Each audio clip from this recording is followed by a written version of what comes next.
Hi everybody and welcome to the Lesson 3.10 review and wrap up with Mrs. Kofelt. I'm going to go ahead and go through our lesson together. So I opened up 3.10 and you can open that up too on your desktop if you'd like. So you can go through that with me. All right, so once it loads, we're going to read the first page. I hope you all are doing great today.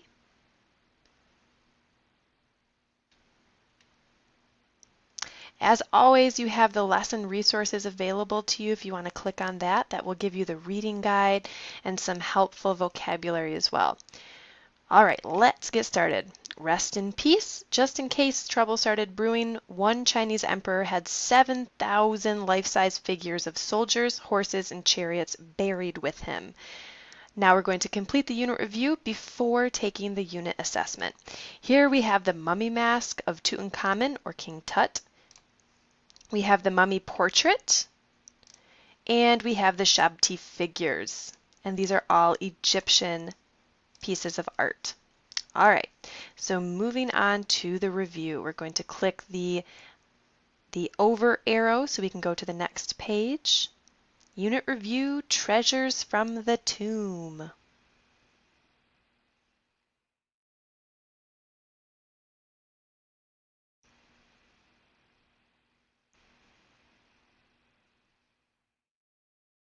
And again, you have the activity resources available too if you want to click on that. Review the skills and knowledge taught throughout this unit. You may refer to your art prints of vulture collar from Tutankhamen's tomb, throne from Tutankhamen's tomb, mummy portrait, and Shabti figures. You may also examine them on screen by selecting the gallery button. Tutankhamun has various spellings, including Tutankhamun and Tutankhamun. Fayum is also spelled Fayum. During different times and in different areas of ancient Egypt, Shabti figures were known by other names such as Ushebti figures, and kin is also spelled as chin and chin. So this is pronounced chin, not kin. I just mispronounced it. All right, so as we just spoke of these art prints, those are optional materials that you can use for studying. I always like to look at those pictures and kind of use them as flashcards and see if I can remember the names of those artworks. I highly suggest you doing that too while you're studying for the unit test.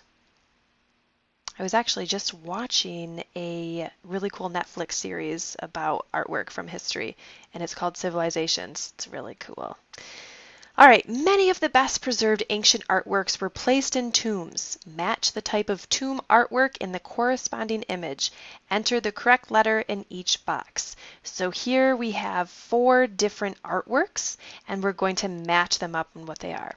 So remember, this one right here is the mummy portrait. So we're going to type in A there.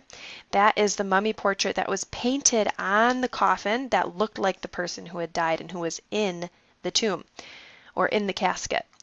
And then this one right here was the jewelry for mummy. Remember, that was the necklace that draped over the mummy. And then this one is the throne for the pharaoh. So remember, this is Tutankhamun's throne. So we're going to type in D right here. And last but not least, this must be the tomb model, what the tomb looked like. Let's check it out. Awesome, we got them right. All right, next one is a fill in the blank. Artists decorated the treasures in Pharaoh Tutankhamun's tomb with Egyptian images and what? Let's look from the word bank over here. What could fit here? Either sun god, semi-precious stones, false beards, or false bearded braid, crook and flail, and urasis, or symbols. Okay, here we go. So back to the sentence. Artists decorated the treasures in Pharaoh Tutankhamun's tomb with Egyptian images and symbols. Remember, the Egyptians were huge into symbolism. The blank, or royal cobra, now that is the word that I was having a hard time saying. The uraeus symbolized Lower Egypt. So remember, the uraeus is the royal cobra. The uraeus and blank together on the brow. So what else was on the brow? The uraeus was the royal cobra, And there was also something else on the brow. Was it the sun god or was it crook and flail? I believe it was the crook and flail. And the crook and flail, remember, was that shepherd's hook and the whip. And it symbolized the pharaoh's rule over Lower and Upper Egypt. A sun disk with rays ending in hands. Oh, actually, if we scroll down, there's some words here that we couldn't see at first. Eternity and vulture. And I just remembered that this is the vulture. So the uraeus, which is the cobra, the snake, and the vulture together, they are on the brow of the headdress, and they symbolize the pharaoh's rule over Lower and Upper Egypt.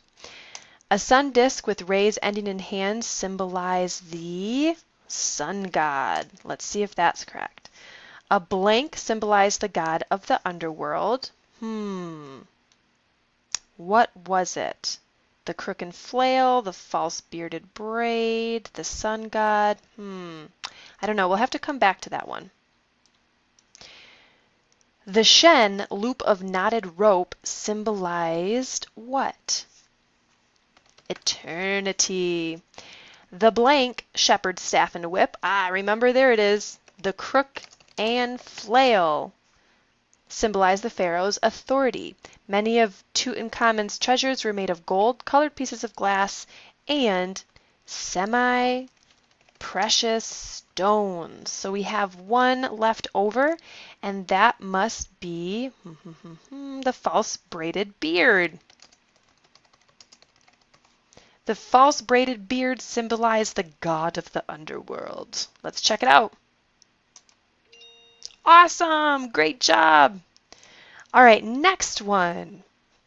We're going to select all that is true about mummy portraits in ancient Egypt. So many had an Egyptian style, showed Greek gods, and were used in Roman burial practices. The next one says, Greco-Roman era mummy portraits showed a blend of Egyptian, Greek, and Roman cultures. That one is true because the Greco-Roman era was this one right here where they did those very realistic mummy portraits. And it was a blend of classical Egyptian symbolism and Greek and Roman realistic culture influenced here. The portraits could be gold masks, encaustic paintings on wooden panels like this one, or paintings on shrouds like this one, painting on cloth. That's true. Whoops.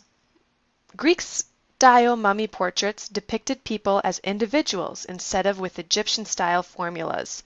That is true because the Greek-style mummy portraits, like this one, would show what that person would actually look like instead of the Egyptian style, which made everyone look the same because they used the canon of proportions.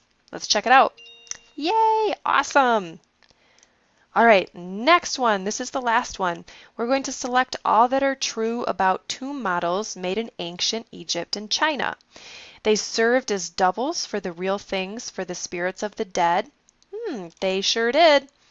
They do little to help us understand life and beliefs in ancient times. No, actually, they do a lot to help us understand life and beliefs in ancient times. So that one is not true.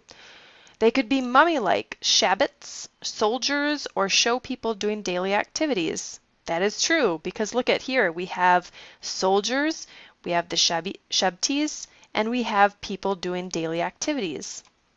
They were made of different materials such as wood, stone, faience, and terracotta. That is also true. All these soldiers, remember, they were made out of terracotta or clay. These were made out of stone, and these were made out of wood. Awesome! All right, great job, you guys. We got them right.